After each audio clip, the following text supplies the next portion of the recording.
और समस्त यहाँ की शिक्षिकाएं, प्यारे प्यारे बच्चों, आपको मालूम है आज ऑटिज्म अवेयरनेस डे है और मैं रत्ना जी से क्षमा चाहूँगी। रत्ना जी, मैं ऑटिज्म पे काम नहीं कर रही हूँ।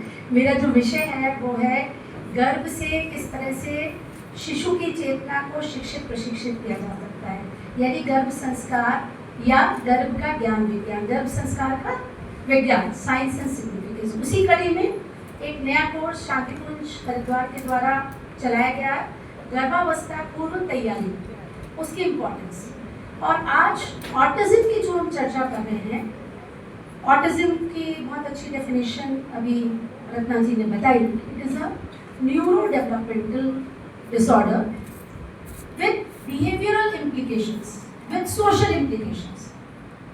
क्या सोशल इम्प्लीकेशंस हैं? लैंग्वेज स्किल डेवलप नहीं हो रहा, कम्युनिकेशन स्किल्स डेवलप नहीं हो रहे, और उसके कारण वो बच्चा मेन स्ट्रीम में अपने को थोड़ा असहज पा रहा है। उस बीमारी का, या इस एक तरह से ऐसे समझिए बीमारी भी नहीं है, जो ब्रेन का एक सर्किट है उसमें कहीं वायरिंग में थोड़ा सा डिफेक्ट आ गया, बहुत माइनर सर्किट है ना।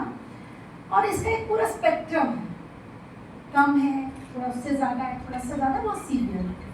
इसीलिए अब इसको ऑटिज्म नहीं कहते हम, इसे हम कहते हैं autism systemic disorder, sorry autism spectrum disorder, ASD। It is now called autism spectrum disorder. तो अब इसमें जब हम प्रिवेंशन की बात करते हैं तो एज सच हम टेक्निकली कहें तो प्रिवेंशन कोई नहीं कर सकते, क्योंकि सारे आप सतर्कता बढ़ते हुए प्री कंसेप्शन पीरियड में, पूरी प्रेगनेंसी में आप सारे प्रीनेटल टेस्टिंग कराते हुए, सब कुछ ध्यान रखते हुए, जिसकी आज हम चर्चा करेंगे, उसके बावजूद भी आपको ऑटिज्म का सामना करना पड़ सकता है। जो चीज हम कंट्रोल कर सकते हैं वो है उसके रिस्क फैक्टर्स को कैसे हम कम कर पाए। और रिस्क फैक्टर्स बहुत सारे हैं। अगर हम शुरू करें तो डाइट से है, न्यूट्रिशन हमारा कैसा है, इलेक्ट्रोमैग्नेटिक रेडिएशंस है, डायबिटीज़ है, स्ट्रेस है, बहुत सारे। आज जो मैं अपॉर्चुनिटी ले रही हूँ इस विद्यालय में बताने की, जिसके लिए मैं कई समय से ट्राई कर रही थी, और वो आज गुरुदेव ने मुझे चांस दिया, वो है कि प्लान्ड प्रेगनेंसी का क्या महत्व है। उसके द्वारा अगर हम प्रेगनेंसी को प्लान करें तो किस तरह से हम प्लानिंग के दौरान ये समझेंगे कि हम ऑटिज्म के रिस्क को काफ़ी हद तक कम कर सकते हैं। And this is a holistic approach.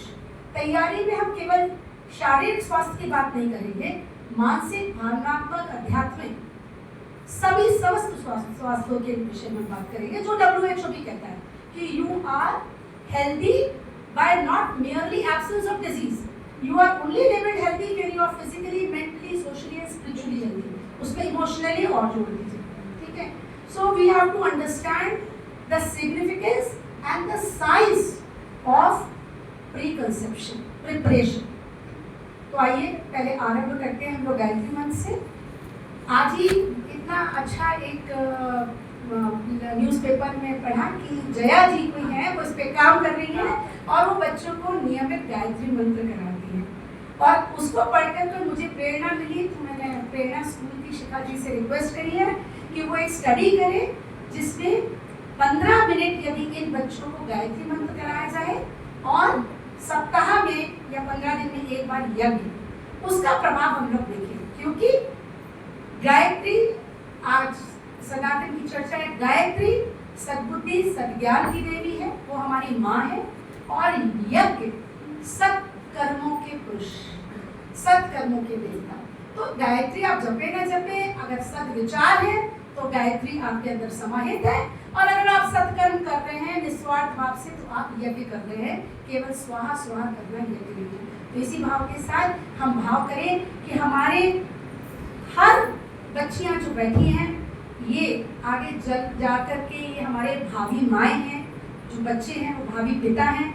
तो ये इस जिम्मेदारी को समझें कि संतति की उत्पत्ति कितनी बड़ी रिस्पॉन्सिबिलिटी है, और हम लोग ये भाव करें कि आने वाली पीढ़ी हमारी शरीर से स्वस्थ हो, मन से प्रसन्न शांत हो और अंतःकरण उनका निर्मल पवित्र हो। इस भाव के साथ एक बार गायत्री मंत्र, कमर सीधी कर ले, दोनों हाथ गोद में कर ले, बायां हाथ नीचे दायां ऊपर, भू